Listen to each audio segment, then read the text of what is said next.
Hey everybody, this is Darren Van Dam, and you are watching Flick Connection, the show that helps you get more out of movies. And today I want to tell you about the weirdest movies you can currently watch on Netflix. Let's get weird! Let's get weird! So, as you can tell by my shirt and my shades, I love weird. Love weird movies, love weird shit. Not necessarily the weirder the better, though. The movie has to be good. So these are 10 good but really weird movies. And unlike my usual list, I'm not going to rank these in terms of how good I think they are. I'm actually going to rank them in terms of how weird I think they are. So starting off my list all the way back at number 10 is one of my favorite movies on the list, Brick. Now this is actually director Rian Johnson's first flick. If that name sounds familiar, he most recently did The Last Jedi. Do not hold that against him. This is a cool movie. It stars Joseph Gordon-Levitt as kind of a private detective, but he's a high school student, and that does sound cheesy coming out of my mouth, but it's really kind of weird and cool. It's got this neo-noir vibe where he's tracking down a missing ex-girlfriend. It's got kind of a hard edge to it. There's some weird characters in it and some really good performances. And it has this kind of otherworldly vibe in the sense that this does not take place quite in our universe. It's close, but the way they talk is a little bit odd.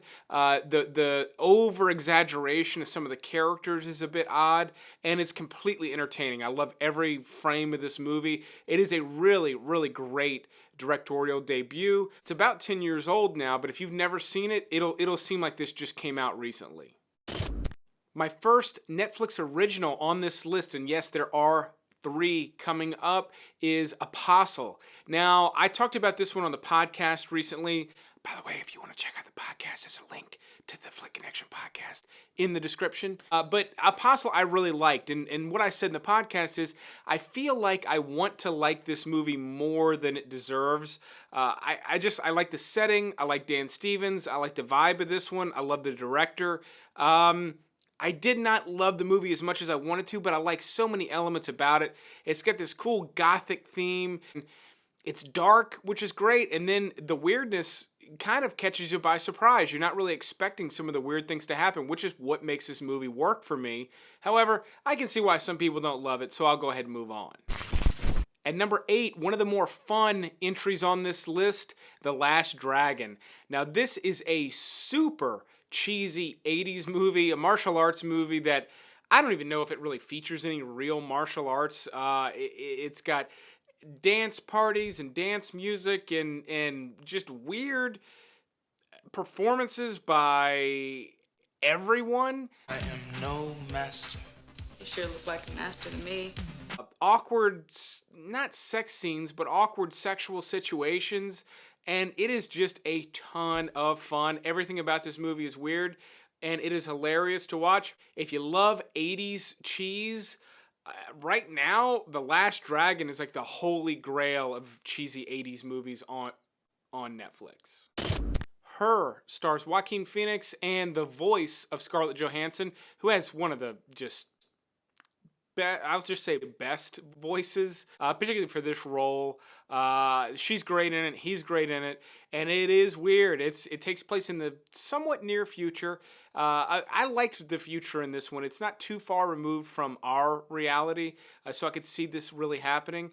But it's about a guy who has a artificial intelligent computer program. It's a program I think a lot of people have access to in this future, and it learns him very, very well, and they begin to kind of have this romantic relationship, and it's just a voice in a computer and a phone.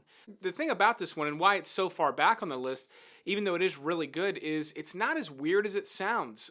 Spike Jonze directed it. I think he's a brilliant director, and he did a really good job of making this feel not only feasible, but there's so much heart to it that it works really, really well as this kind of weird, quirky concept. In fact, this would be a fantastic Valentine's Day movie. If you happen to be watching this shortly after I release it and you have not seen Her, it would make a great Valentine's Day watch, whether you're single or with someone at the time that you watch it.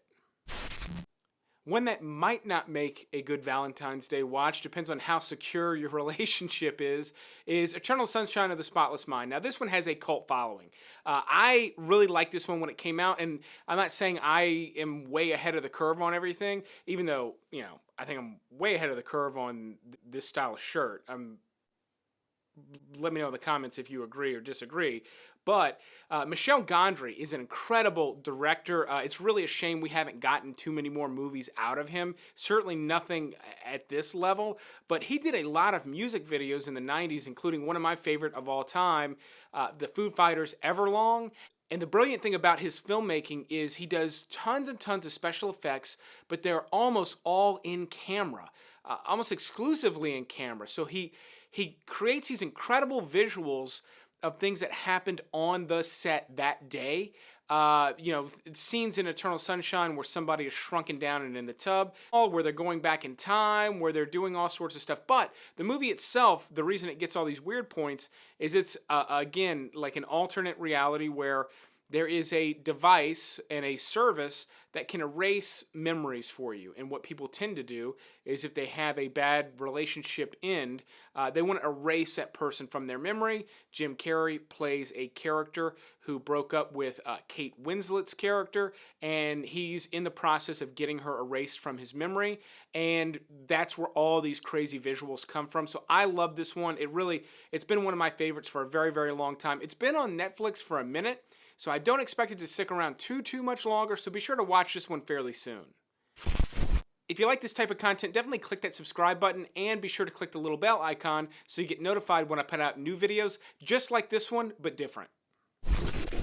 The less said about Velvet Buzzsaw, the better, but this one's not really a horror movie. I think some people were let down expecting it to be a horror movie. It has a lot of beats that horror movies have, but this would be a great one for people who want to watch sort of a horror movie that are big scaredy cats, because it has a lot of elements from horror movies, but it's not really a horror movie. But it's about a artist and his work. I don't want to say comes to life. I don't want to say too much, but there's a lot of nefarious and supernatural things that happen revolving around his artwork. This one's gross at times. It's interesting. It's intriguing. The movie is weird. It's directed by the same guy that did Nightcrawler, which I really liked with Gyllenhaal. I think that might be the better movie of the two. However, this is one of the cooler Netflix originals we've gotten in a while. I think it's pretty cool that this is just directly on Netflix. I could have seen this getting like an indie theater release. Again, if you're into weird, if you're watching this video, definitely check out Velvet Buzzsaw. And my last Netflix original on the list is Cam. Now, this is one of the coolest Netflix originals I've seen that had no fanfare, meaning there was no build-up, there was no real long trailer release, there was no real press or media about it leading up to the release. They just dropped it, and I sat on it for a couple of weeks before watching it and just watched it on a whim one night. Really cool little movie about I don't want to say porn star, but it's what's known as a cam girl. She's sort of like an independent porn star. So it's being hailed as like this sex positive movie, but that's not the reason to watch it. The reason to watch it is that, like, if you love Black Mirror, you love dark storylines that revolve around technology, this is a good one to watch. This one really kind of revolves around just modern era social media elements. I think a lot of people will get, even though it involves pornography. I think there's a lot to be said, and there's a lot of commentary on the way we communicate with each other in the modern age. And this one gets dark, and it's, I guess, supernatural in the same sense that like some Black Mirror episodes kind of can be. If you're into any of that, watch it. It's got a great performance from the lead actress in it. It looks good, and it's got some really wowing moments in it. Now, please keep in mind, these are weird movie recommendations, and The Bad Batch is one of the weirdest, which is why it's almost at number one. It's kind of this post-apocalyptic thing, sort of. It's about this like banishment area where they send, the undesirables, and Jason Momoa is in it, which I think is a reason a lot of people don't like this movie. And that's because a lot of people like Jason Momoa. Therefore, a lot of people saw this movie not knowing to expect this weird little indie art film.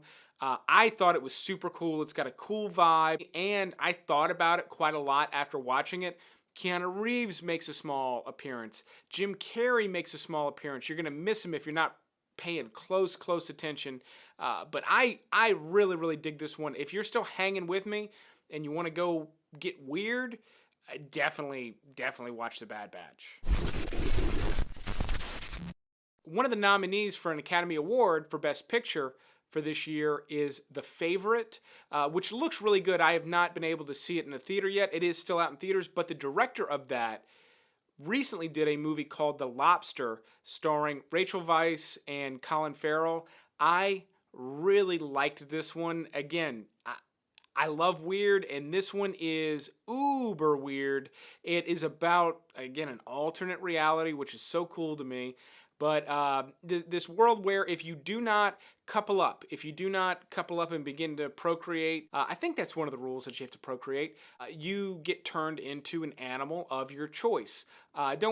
There's not going to be any explanation as to how they go about doing that or even why. It's just the world that you live in this movie. But there is a resort where you try to meet somebody if you've kind of gotten a little too late in life and haven't officially coupled up yet.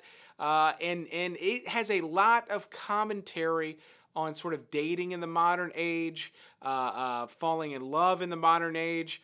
This would maybe be a great Valentine's Day watch for single people. I don't know that this would be a great one for anybody that's in a relationship, unless you've been maybe married for a long time.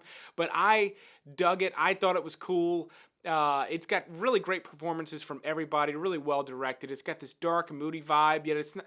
It is dark at times, but it's not overly dark. It remembers to have fun and be entertaining as well.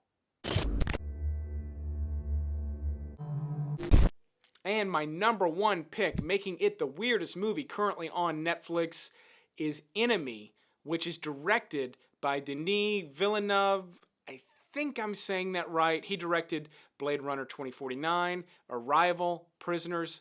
Amazing director. This is a small side project that he did. I say side project. It's one of the smaller movies he's done in recent years. And it's a very personal project. And because it was low budget, he went nuts with it. This movie is full of metaphors. One of them that keeps coming up is a spider that you will see over and over again, so pay close attention to the spider. It's about a guy who discovers his doppelganger in a movie, then tracks the person down, and things just go from there, and it turns into this really weird rabbit hole. I thought it was brilliant. I was very confused when the movie ended, but I continued to think about it over and over again, and there is some meat on the bone. I was able to infer a lot of what Denis was trying to say with the movie. Not all of it. This is a Rubik's Cube of a movie, but I was able to get, there's something there. It's not just chaos and madness. So check that one out. If you have any other weird movie recommendations, let everyone know in the comments below. If you think I left something off, I did a whole nother one of these just a couple of months ago. Most of those are still on Netflix. Movies like The Endless. You can check that link out in the description below. And then Radius and Animal World are two weird ones that are on my watch list. I have not seen them yet, so maybe they will appear on an upcoming list. But if you'd like to support the show, you can do so a number of ways. You can become a Patreon supporter. Maybe you can get a free Flick Connection t-shirt, depending on which tier you pick. There are some other benefits. You can go there, check it out. Again, link in the description. I've also got an Amazon shop. If you're going to buy some movies anyway, on Blu-ray, I've already curated a bunch of deals, $5 to $10 Blu-ray deals. I'm not selling them. Amazon is in most cases, and some other sellers, but I've listed them all out. If you buy through that link in the description, you'll at least give me a little bit of kickback, but liking, commenting, subscribing always helps. Thanks for checking this video out. I will keep making them as long as you keep watching, and you will see me on the next one.